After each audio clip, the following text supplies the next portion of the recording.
Okay, now that is the governor that I'm talking about. Episode review for The Walking Dead episode Dead Weight.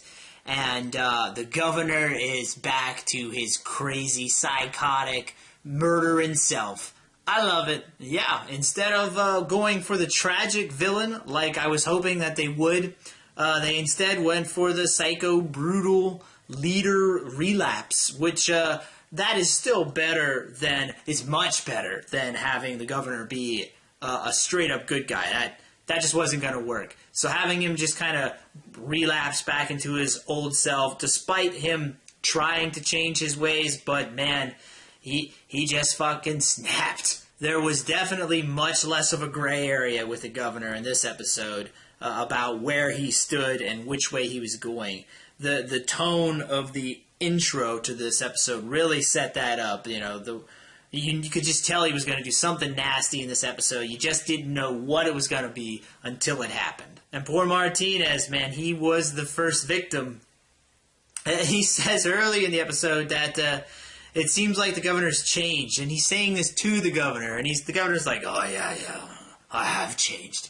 And then he turns around just a few scenes later, fucking whacks him over the head with a golf club, flips out on him, and drags him into the Walker pit, and he just gets ripped apart. Absolutely terrible what happened to Martinez, but and I felt bad for him, but I mean, come on. He knows that the governor is like this psycho, that he has these mental breaks. He's killed so many innocent people in the past. You're the leader of a camp full of innocent people. You're going to invite him into your camp after you know what he's done before? I mean, what did he think was going to happen? He should have known that this guy is like one of the world's most excellent liars, and that something bad was going to happen. I mean, come on, Martinez. What were you thinking? Now, the person I felt even worse for was this guy, Pete. And once the governor took out Martinez, he didn't want the leadership role. He looked at Pete and he thought, oh, here's a guy that could get the job done, that could protect everybody. I don't have to do a thing. And they go out on this run and they find this camp full of people immediately that has supplies. Pete doesn't want to do anything about it, and then the camp gets raided by another group.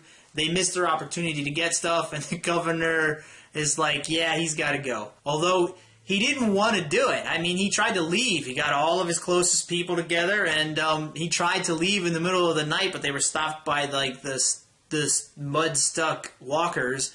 So then he had no choice. In his mind, he had no choice but to go back and step up. And for the governor, stepping up means fucking killing the guy in charge. So yeah, before you know it, he's running the show, and he sways Pete's brother, Mitch, I believe his name was, to side with him, and nobody suspects a thing that he's took out the two leaders so far. And then to cap it all off, at the end of the episode, you had Megan getting attacked by a walker, and it just drives home the fact of what he was saying, that they got to find a place that's more secure than where they are.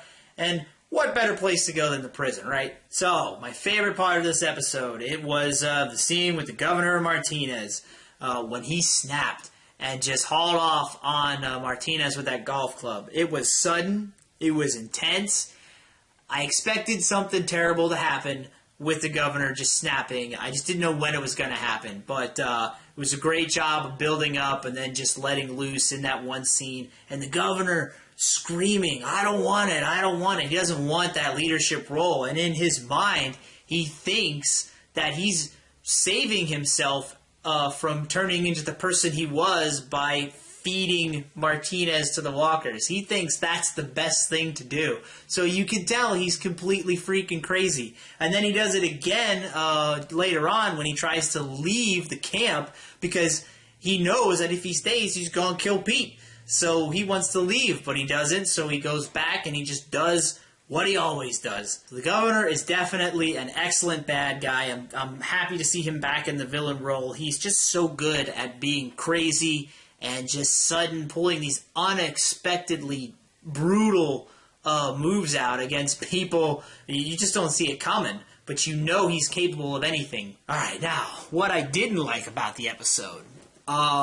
Basically, everything happened really, really fast. And I mean, between this episode and the last episode that was devoted to the governor, we got an entire character arc. It's an arc that most characters would take an entire season to go through. The Governor, man, his shit was crammed all into 2 episodes. That's pretty intense. And there wasn't a whole lot of room for subtlety because of that. And by that, I mean almost none at all. They just blew through a lot of stuff, especially in this episode. And it wasn't very clear how much time was passing in this episode. And it was definitely more than a couple of days, but how much more was never really explained. And it was just kind of jarring to see relationships develop, and one scene, people did barely trust each other, but then a few scenes later, they're like BFFs that have been together for a long time, but we don't know how long. But it was just jarring because really only like 7 minutes of TV time had passed. So they really blew through everything as quick as they could to get the Governor to where he needed to be, which was in position to challenge the prison once again. Now, overall, I'm going to give this episode a B+. I liked this Governor episode more than the one from last week. He is firmly, once again, and will always be best suited, in my opinion, as a bad guy. And the downside was everything just went super fast, not very subtle, and unfortunately, we're kind of in the same position that we were at the end of the 3rd season, where the Governor has a group of people together and he's challenging the main cast in the prison to take it over. It's almost the exact same setup, and it's kind of a bummer that they're retreading like this. But I'm not gonna shoot it down just yet. I want to see how they play it out next episode, which is going to be the mid-season finale. We'll see what happens. All right, that's it. JB Squared 61279 with The Walking Dead episode review, and I will see you guys next time.